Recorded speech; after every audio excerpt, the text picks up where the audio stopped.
y'all, it is another beautiful day of 60+ degree weather here in the middle of February in North Texas Zone 8A. And in a couple of days, we are expecting snow, ice, and temperatures below freezing. We're doing a lot of seesawing on our weather right now, and that does tend to happen as spring comes about.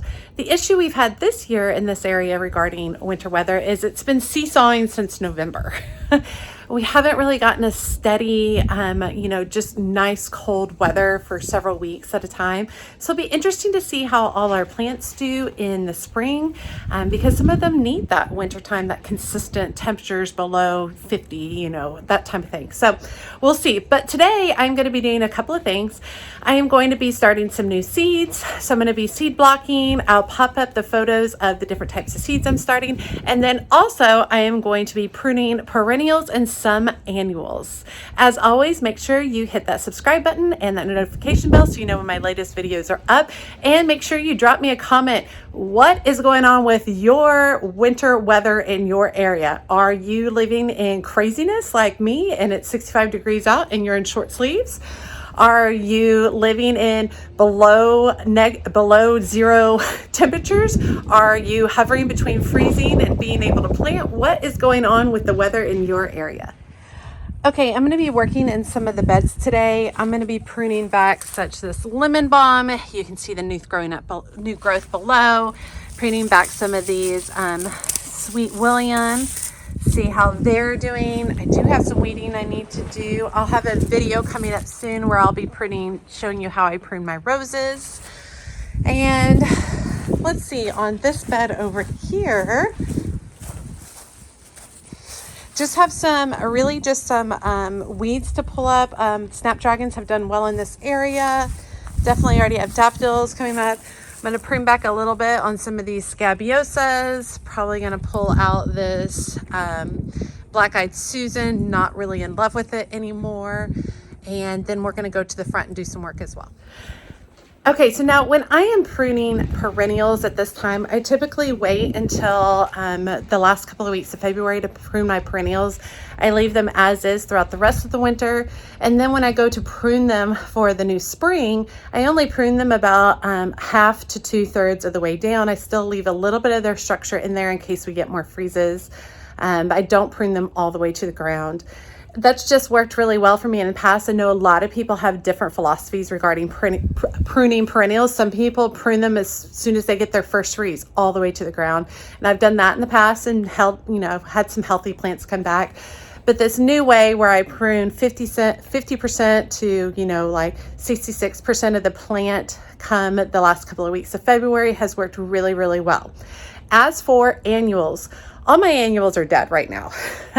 So I've just left them in the ground this whole time just before a little bit of winter interest. I will be pruning the annuals as well. However, I will not be pulling them out by their roots. I will just cut their stems all the way to the base of the soil and leave their roots and nutrients in the ground because that helps build a little bit more nutrients, almost composting those roots in my soil and helps build up my soil. The only other annuals that I will be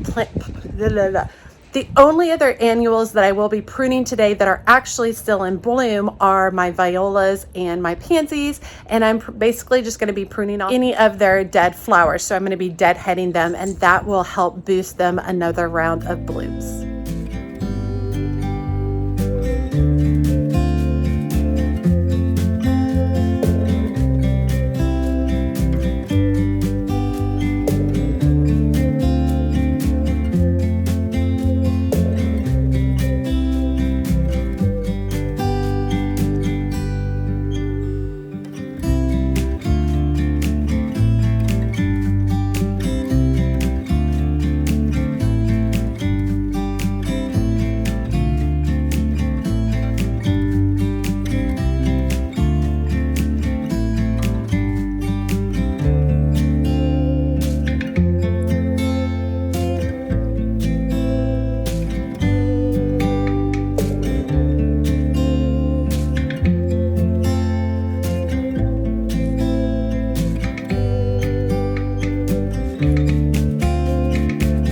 Okay, I gave this Sweet William a pretty hard prune. It's a dark red. I apologize, I don't know the variety.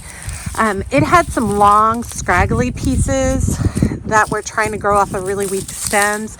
You can actually see this stem over here has gone and rooted itself right here. So I've left that because that'll create another plant. But I gave it a good hard trim. I like just running my hands through it. So a lot of times I'll find like some weaker stems that can be pulled off. And that'll be a really nice freshen up for it for starting with the new spring. I trimmed back the lemon balm a ton. I love lemon balm for cut flowers or cut greenery for cut floral arrangements. It does tend to spread a teeny bit, but it's not that hard to pull up some of the runners, so it doesn't bother me at all. Have some more Sweet William in places. I have a lot of Dara or Ami coming up, which is cool. Daffodils. Here's some of my sedum coming up. Here's a new sedum that I planted from Proven Winners, Rock and Grow Coral Jade. It's coming up and looking good. That's new that I planted in the fall. I even have some poppies coming up over here, which I didn't throw. I ripped all my poppies out last year because I just did not have good luck with them. They took up so much room and they took forever to bloom, and then their blooms don't last very long. So I did not even let my poppies go to seed, but apparently I missed some. So, all right, let's go over to the next area. So I'm gonna give this sage a really hard prune. It has gotten really woody on the stems and it's kind of been really hard to work with. So I'm just gonna give it a really hard prune, and if it makes it, it makes it. If it doesn't, it doesn't. I'm also going to be working on these violas and pansies and trimming out all of the dead blooms so that I can get another round of blooms from them. I also have this mum right here is already trimmed back really well, so I'm not going to retrim this. However, I do need to trim that one. I'm going to trim that one back pretty good. I have some old iris in here that I don't want anymore, so I'm going to be pulling those up.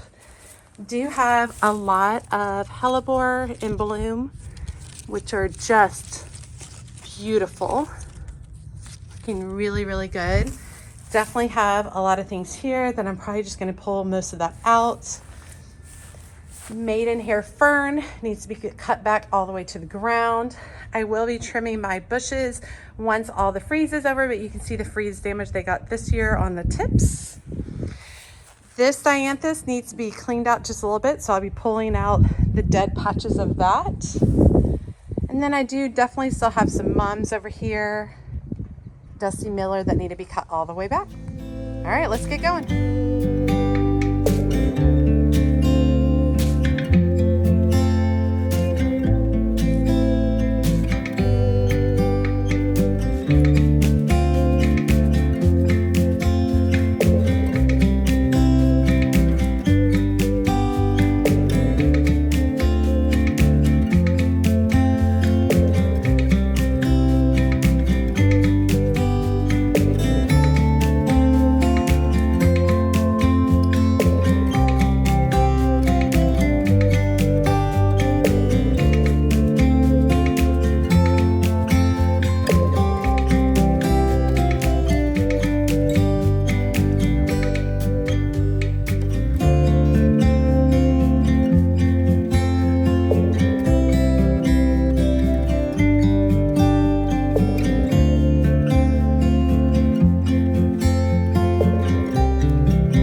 Okay, just got finished. Discovered a lot of bulbs coming up.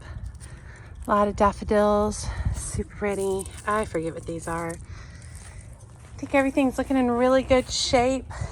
Looks better cleaned up. I cut the dianthus back real hard, but that'll be beneficial for it in the future on being fuller instead of long and stringy.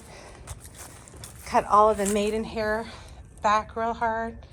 And there are already several little, let me see if I can find them. Do you see them? Several little fern fronds coming up. Found I have like a weird divot right here, so I'll have to fill that in some. But yeah, feeling good, pretty good about how everything looks. All right, let's go plant some seeds.